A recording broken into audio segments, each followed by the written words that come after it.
এদের মধ্যে প্রসিদ্ধ ব্যক্তি আছে দুইজন, একজন গণ্ড মূর্খ আর একজন মিম মোল্লা। গণ্ড মূর্খটার নাম ডাক্তার জাকির নায়েক,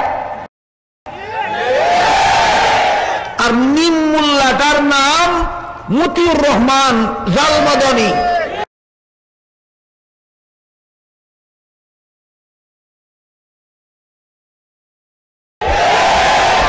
মিম মোল্লাটার নাম মতিউর রহমান জালমাদনী, আলমাদনী না, জালমাদনী।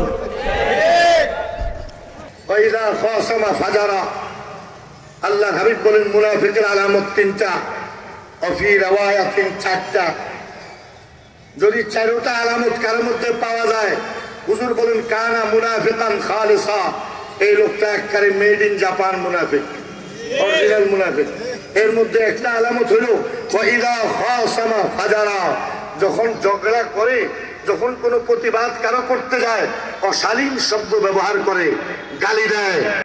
এই সমস্ত বান্দরের এক বান্দরের নাম জাকির নায়েক, আরেক বান্দরের নাম মতিউর রহমান।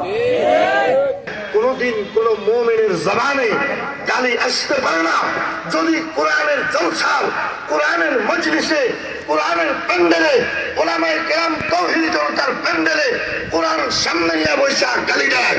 মুনাফিক না, হিসাব মোতাবেক মুনাফিকের সরদার হওয়ার কথা।